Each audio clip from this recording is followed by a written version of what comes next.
The house that knows. I'll never forget the house. Or her eyes. She had a way of looking at you that made your skin crawl, like she knew every rotten thing you'd ever done. It was Christmas Eve when I arrived, invited by my girlfriend, Kate. Her family had a sprawling old manor deep in the countryside. The kind of place that felt trapped in time, with antique furniture, thick velvet drapes, and a crackling fireplace that couldn't quite chase away the chill. The family was warm enough. Kate's mother insisted on feeding me until I couldn't move. Her father cornered me with scotch and stories about his glory days, and her younger brother bombarded me with questions about my favorite football team. But the matriarch, the real power in the house, was Kate's grandmother. The old woman, Eleanor, sat in a high-backed chair near the fire, her frame hunched but her presence enormous. She barely spoke all night, just watched me with those piercing blue eyes that seemed to glow in the flickering light. When she finally did speak, it wasn't to welcome me. "You don't belong here," she said flatly. Her voice was a whisper, yet it carried through the room like a shout. The conversation stopped dead, the laughter fading as everyone turned to look at her. Kate tried to smooth things over. "Grandma, that's not." "He doesn't belong," Eleanor interrupted. Then, after a moment, she smiled. "But he'll learn." I laughed it off, trying to play the good sport. "Well, I'll do my best to fit in."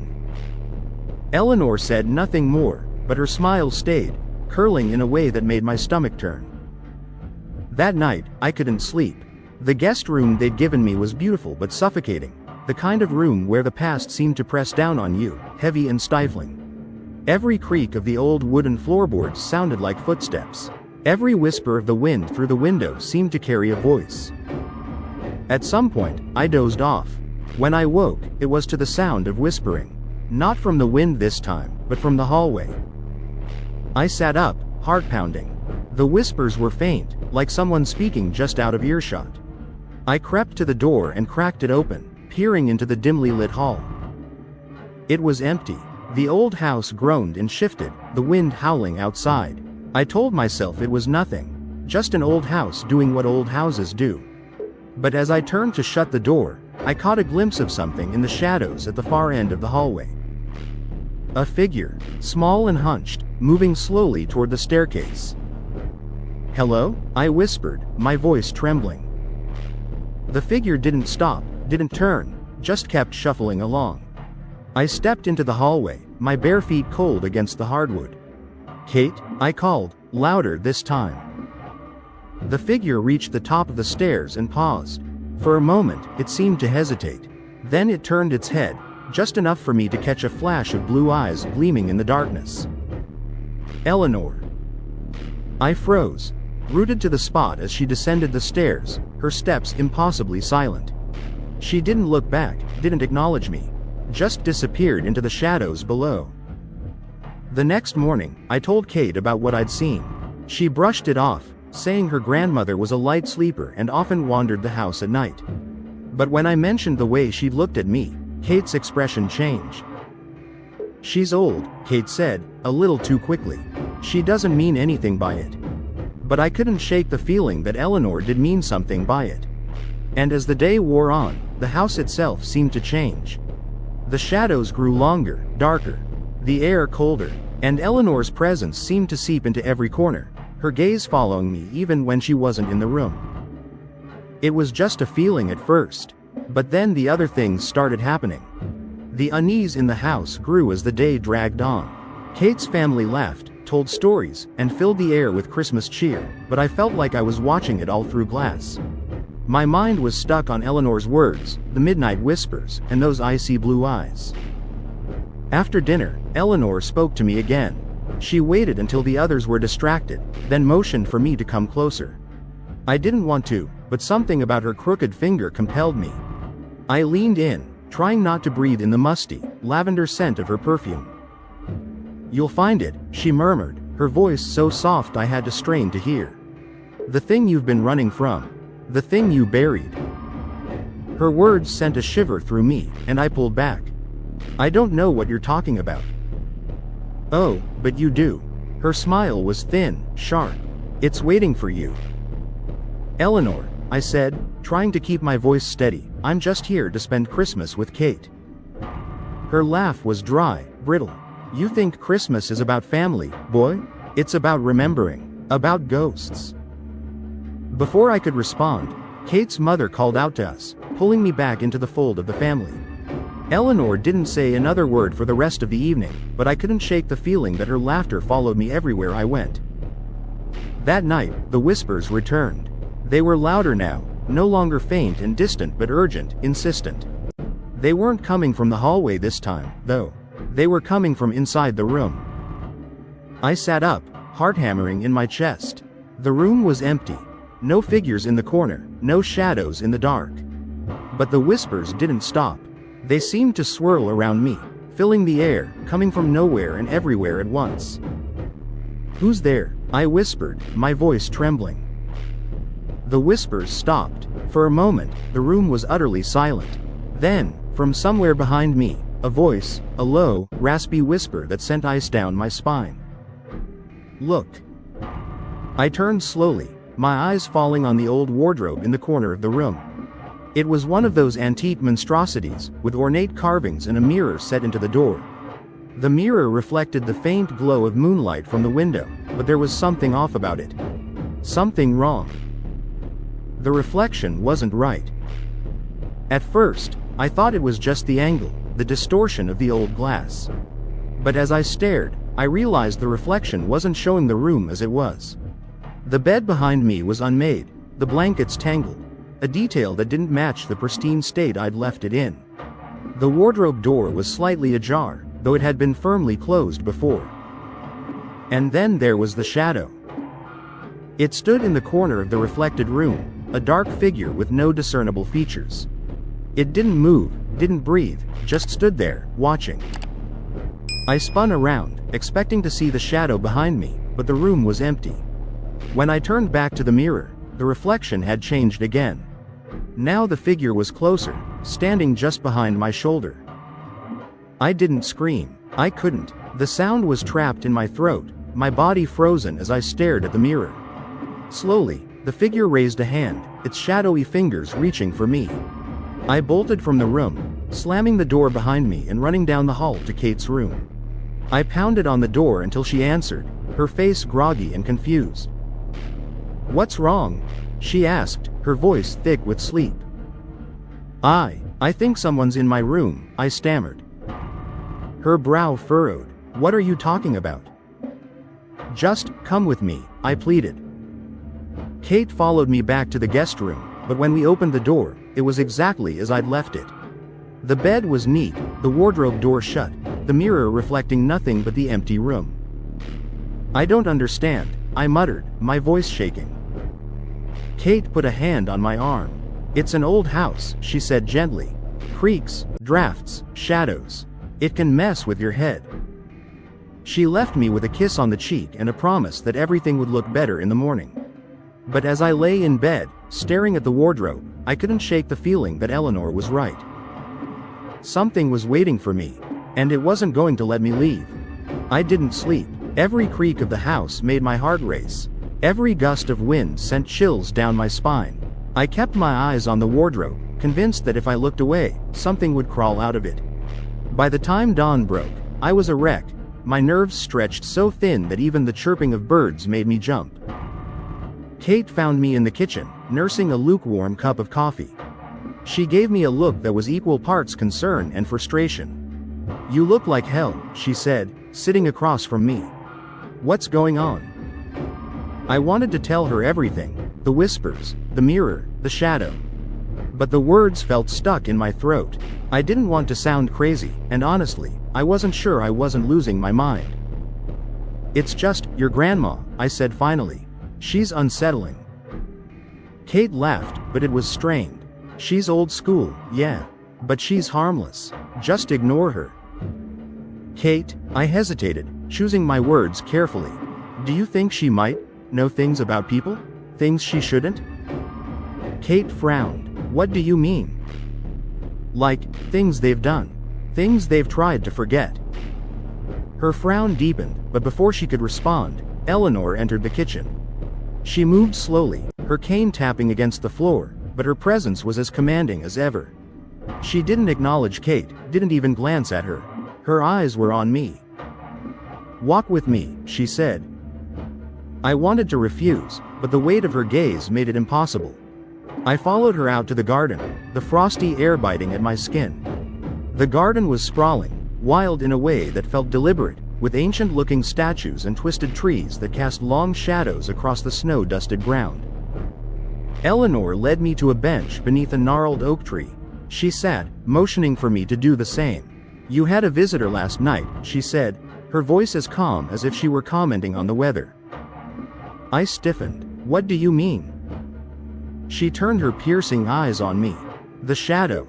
The thing you saw in the mirror." My breath caught. How do you know about that?" Eleanor smiled, but there was no warmth in it. "This house is old, older than you can imagine. It remembers things, and it has a way of showing people what they've forgotten." "I don't understand," I said, though a cold pit was forming in my stomach. "You've been running from something," she said, "carrying it with you like a stone in your chest. But this house, it doesn't let people hide. It digs. It shows." Her words sent a wave of nausea through me. Memories I'd buried deep began to surface, jagged and sharp. A night long ago, a fight, a moment of blind rage. The sound of tires screeching, the sickening thud of metal against flesh. "No," I whispered, shaking my head. "You don't know what you're talking about." Eleanor leaned closer, her blue eyes boring into mine. "The girl, do you think she's forgotten?" I shot to my feet, my heart pounding so loudly I could barely hear her. "Stop," I said, "just stop." But Eleanor didn't stop. She didn't move. "You can't outrun it," she said softly. "Not here." That night, I locked the wardrobe. It was a flimsy lock, something that came with the antique, but it made me feel marginally better.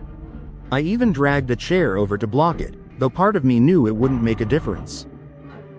The whispers returned, louder this time. They didn't swirl around the room like before, they came from one place. The wardrobe. I sat up in bed, clutching the sheets like a lifeline. "Go away," I whispered, my voice trembling. "Leave me alone." The whispers stopped. For a moment, there was silence. And then the door to the wardrobe rattled, the lock trembling against the force of something pushing from the inside. My blood ran cold. The chair shifted slightly, the wood scraping against the floor. And then the voice came again, low and guttural. "Look." I shook my head, tears streaming down my face. "No," I whispered, "I won't." The wardrobe shuddered violently, the lock straining. And then, with a deafening crack, the door burst open. There was nothing inside, just darkness. But the shadow stepped out. It wasn't like in the mirror. It was solid now, tangible. Its edges wavered like smoke, but its presence was suffocating, filling the room with an unnatural chill.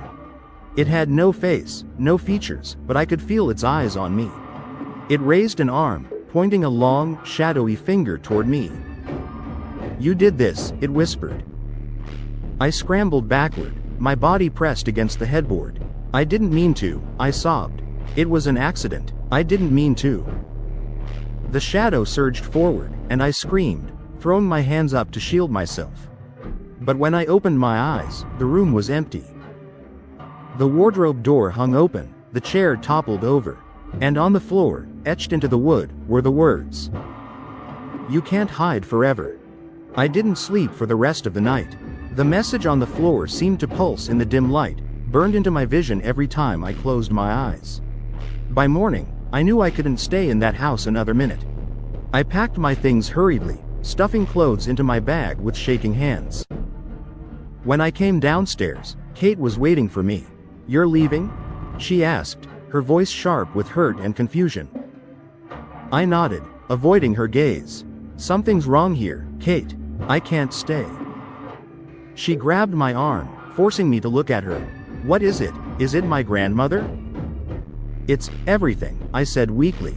"Your grandmother, the house, it's all wrong." Kate's face crumpled with frustration. "I brought you here to meet my family, to spend Christmas together. And now you're running away? I'm sorry, I said, and I meant it. But I couldn't explain the truth. Not without sounding insane. Not without admitting to the things I'd done. Kate's eyes narrowed, and she let go of my arm. Fine, she said coldly. But don't expect me to follow you. I didn't respond. I couldn't. I just grabbed my bag and headed for the door. But as I reached for the handle, a voice stopped me. Leaving already? Eleanor. She stood in the doorway to the sitting room, her frail frame silhouetted against the flickering light of the fireplace. Her smile was thin, her eyes gleaming with something that might have been triumph. Stay a while, she said. The house isn't done with you yet. I didn't answer. I couldn't. I yanked the door open and stepped into the cold morning air, my breath misting in front of me as I hurried to my car. The engine sputtered to life, and I tore down the driveway, gravel spraying behind me. I didn't make it far. About a mile down the winding country road, the car stalled. The engine coughed and died, leaving me stranded in the middle of nowhere. I pounded the steering wheel, panic setting in. The house was still visible in the rearview mirror, its dark outline looming against the gray sky. I got out of the car, my breath fogging in the icy air. The road was deserted, lined with skeletal trees that seemed to lean toward me, their bare branches clawing at the sky. I tried calling for help, but my phone had no signal. As I stood there, shivering, I felt it, the oppressive weight of being watched. Slowly, I turned back toward the house. She was standing at the edge of the driveway, her pale figure barely visible through the mist. Not Eleanor, not Kate, the girl. The one I'd hit. She was just as I remembered her from that night. Her dress torn, her hair matted with blood, her face pale and lifeless. But her eyes were burning with something more than life. With rage. Why did you leave me? She whispered, her voice carried on the wind. My legs buckled, and I dropped to my knees. I didn't mean to, I choked out. I didn't know what to do. You left me, she said again, her voice louder this time, echoing through the empty road. I was scared, I cried. It was an accident, I didn't know what to do. She took a step closer, her bare feet leaving no prints in the frost-covered ground. You let me die, she said, her voice cracking with sorrow and fury. And you never came back. I'm sorry, I sobbed. I'm so sorry. But my apology meant nothing. The air grew colder, the wind howling through the trees. The shadows around me began to move, twisting and writhing like living things. And then the girl raised her hand, pointing at me with a skeletal finger. It's time to pay. The shadows surged forward, enveloping me in darkness. I screamed, but the sound was swallowed by the void. It was like drowning, the cold pressing in on me from all sides. I could hear her voice, faint and distant, whispering the same words over and over. You can't hide, you can't hide. And then, just as suddenly as it began, it stopped. I was back in the garden, kneeling beneath the gnarled oak tree. Eleanor stood in front of me, her expression unreadable. Now you see, she said. Now you understand. I looked up at her, my body trembling with exhaustion and fear. What do you want from me? It's not about what I want, she said. It's about what she wants. What the house wants. I shook my head. I can't fix this. You can try, Eleanor said, or you can run again. But you won't get far. She turned and walked away, leaving me alone beneath the tree. I sat there for what felt like hours, the weight of my sins pressing down on me. I thought about the girl, about her burning eyes and her accusing voice. And I knew Eleanor was right. I couldn't run anymore. I spent the rest of the day in a daze, too afraid to leave the house, too afraid to stay. Kate tried to talk to me, but I barely heard her. Eleanor's words echoed in my mind, blending with the girl's voice, with the whispers that had haunted me for years. By evening, the house had grown unnaturally quiet. The warmth of the holidays had drained away, replaced by a suffocating stillness. The family seemed oblivious, laughing and drinking in the sitting room, but I couldn't join them. I stayed in the kitchen, staring out the window at the garden, at the oak tree where everything had come crashing down. I thought about leaving again, but the memory of the car stalling, of her standing in the mist, stopped me. There was no escape, not from this. That night, I went back to the wardrobe. The chair was still toppled over, the door hanging open. I didn't lock it this time. There was no point. Instead, I sat on the edge of the bed and waited. The hours dragged by, the silence pressing in on me. And then, just past midnight, the whispers began. They were different this time, not the unintelligible murmurs of before, but words, clear and sharp. "Do you remember?" I nodded, though I wasn't sure who I was answering. "Yes," I whispered, "I remember." The wardrobe creaked. The shadows inside shifted, coalescing into a shape. She stepped out slowly, her pale form illuminated by the moonlight streaming through the window. Her dress was still torn, still stained with blood. Her eyes burned with that same unbearable intensity. "You left me," she said again, her voice trembling with sorrow. "I know," I said, tears streaming down my face. "I was a coward. I didn't know what to do. I was scared, and You ran," she interrupted. "You didn't even call for help." Her words struck like daggers. "I'm sorry," I sobbed. "I've been sorry every day since. But I can't change what happened." She stepped closer, her bare feet silent on the wooden floor. "You can't change it," she said, "but you can face it." I looked up at her, my heart pounding. "How?" She didn't answer. Instead, she extended her hand. Her fingers were cold, like marble, as they closed around mine. The room seemed to dissolve around us, the walls fading into darkness. And then we were somewhere else. I recognized the road instantly. It was the same stretch of asphalt where it had happened, the same sharp curve where my life had veered off course. The scene was frozen in time, like a photograph brought to life. My car sat on the shoulder, its headlights cutting through the darkness. And there, in the road, lay her body.